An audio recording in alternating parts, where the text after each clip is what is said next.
Well, hello again. I am back to talk about the real estate market here in Austin, Texas for the month of June.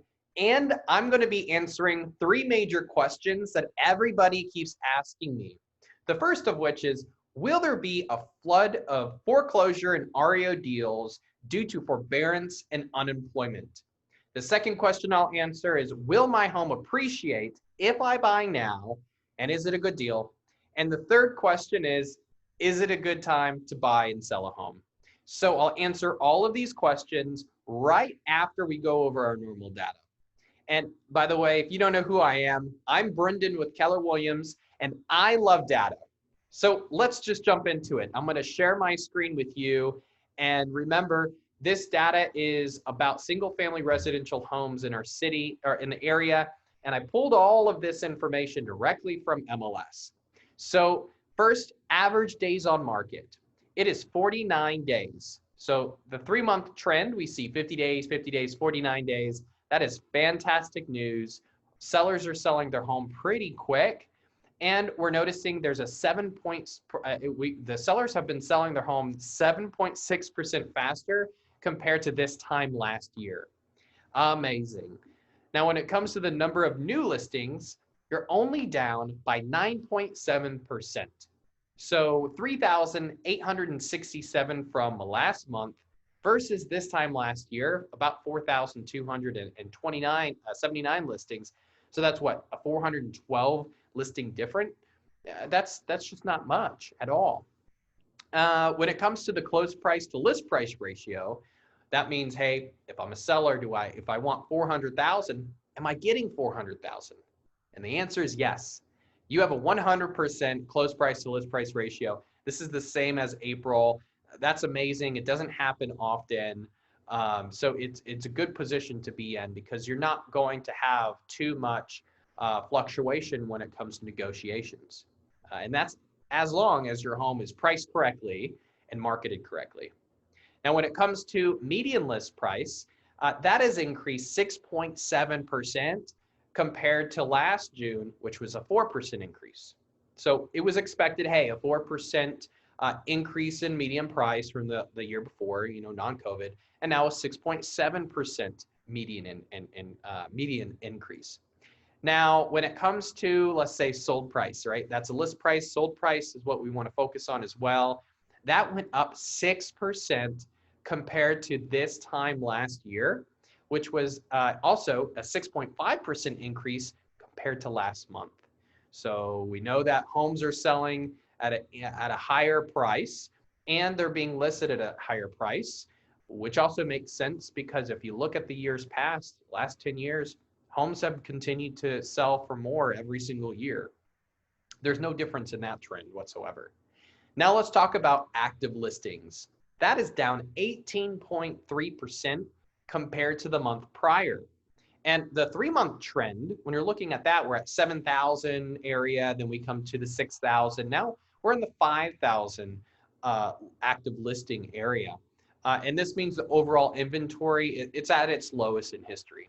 And so if you're a buyer, I'm sure you felt the pinch of trying to locate a property. And to kind of expand on that, I want you to understand you have your active listings and you have new listings, right? Well, the amount of active listings have reduced, even though there's been more and more new listings that have come on the market. And so normally we have a few month inventory, but that's been drastically reduced, which is why you don't have much to choose from. That is expected to continue moving forward. And then it comes to closed sales. Your closed sales, this is good news, really good news, 23.1% higher compared to the month prior. And that's a downward trend that we were seeing all year has now been broken. So before it was, hey, reduce. Now it's back up 23%. Amazing. Strongest month for the whole year. We're very happy to hear that. That being said, let's just now jump into those 3 questions that everybody keeps asking me. I'm going to go over them again, and I'm going to be using my little cheat sheet here to help you and make sure that I don't say anything incorrect.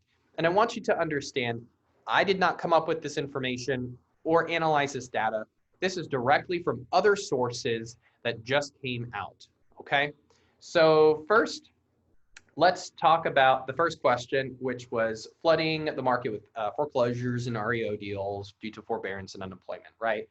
Well, a few people have asked this, and they're asking, hey, is this going to be like 2008? Well, the data shows this is unlikely the case, okay? We see that Black Knight, this information on the screen right here. We're noticing that of all active forbearances, which are past due on their mortgage payment, 77% have at least 20% of equity in their home. Why is that important? It's because if you have equity, you have options. You're not forced to just go short sale or foreclosure or REO. You know, you're not forced to immediately do that. You can go and do something else. You can even choose to sell your home if worst case scenario, you're still going to be able to pay all the fees and taxes that come along with that. You're not in the bad position at that time. Now, it also says if you include this 13%, all right, along with this 59 and 18, we see at that point that 90% of the entire market who's under forbearance has at least 10% of equity in their home. That means 90% of people have options, completely different from 2008, 2007, when everybody was getting their money and putting it into other things or cashing out or investing, and you had nothing to rely on back then. This is a completely different market. We also see this next quote here that the high level of equity provides options for homeowners, policymakers, mortgage investors, and servicers to help avoid downstream foreclosure activity and default related losses. And that is from Black Knight. That makes sense, right? That's just exactly what we were just mentioning. I also want you to understand that John Burns' consulting report shows that in 2007, 2008, only about 30% of Americans own their home outright. But today, it's 42.1% of American households own their home outright. It's again, huge difference. And that's free and clear, all right? This next slide is about unemployment rates, okay? So the unemployment rates are much higher in younger population. We kind of know that, we all see that, but it impacts real estate in a huge way. We know that with the two bars on the left, the 29.9 and 23.2, when you put that together, anything under 24, the age of 24, that population, we see that only 3% of that age group purchases or sells a home. Only 3%. And most of the employment comes from there. So 2019, this is from, all this data is from NAR, so the National Association of Realtors, said that since it's only 3% of buyers, they're not making a huge impact in the industry. Okay, that's just, it is what it is, right? Now, when it comes to demand, we also say demand isn't being impacted because individual unemployment is not likely to be purchasing a home. Actually, I just said that, just kind of reading off the sheet. So then question number 2, will my home appreciate if I buy now? And is it a good deal, right? All right, the answer is yes, simply. It's because it's predicted that your home will appreciate in the upcoming 2-year forecast. And yes, it's a good deal because historically low interest rates. So this screen that this slide that you see right here has a pre-COVID and a post-COVID.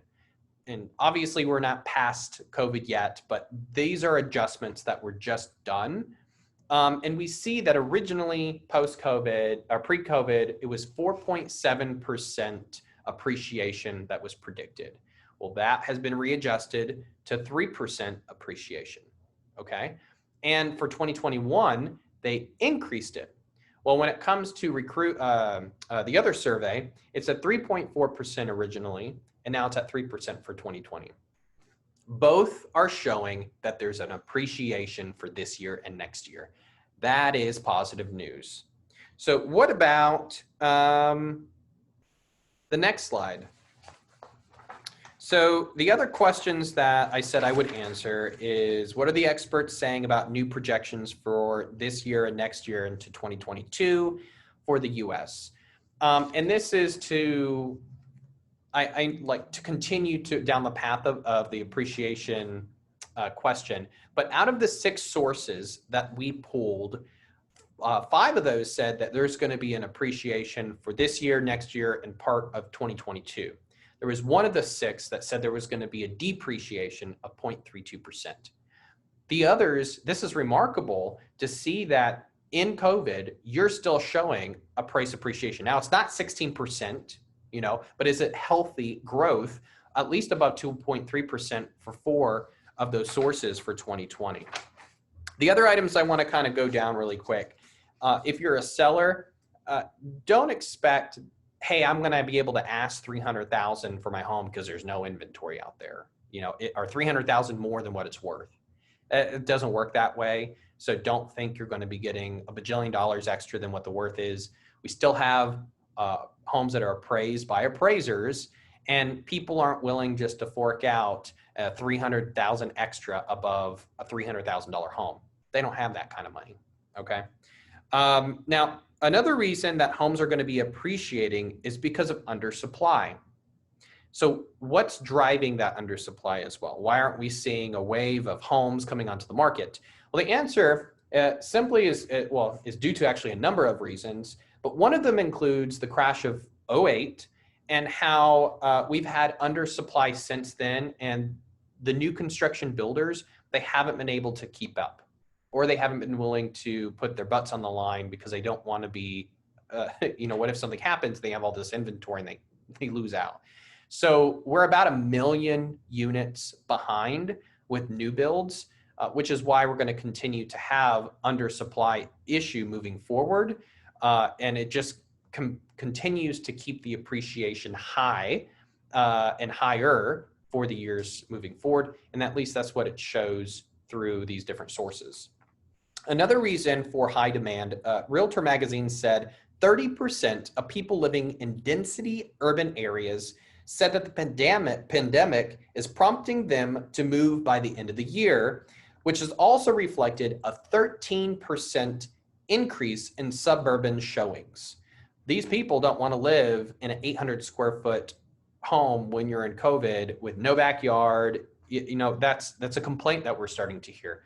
They're wanting to come up to the suburb area, which also means you're going to have that limited inventory. There's going to be a little bit more competition. So people just need more space of what we're seeing. And that's a trend that has changed over the last 90 days. And side note, that trend has been happening over the last 4 years. It's just more pronounced right now. So with that said, I hope this was not too overwhelming for everybody, but if you have additional questions, I'm always here to answer them at any time. Feel free to reach out. If you're a seller and you're just unsure and you really want to get the most for your home, I'm here to go and help you out. Same thing with buyers. We can help direct you in the right direction. Thank you so much, and we'll see you in 2 weeks with the next market update. Bye-bye.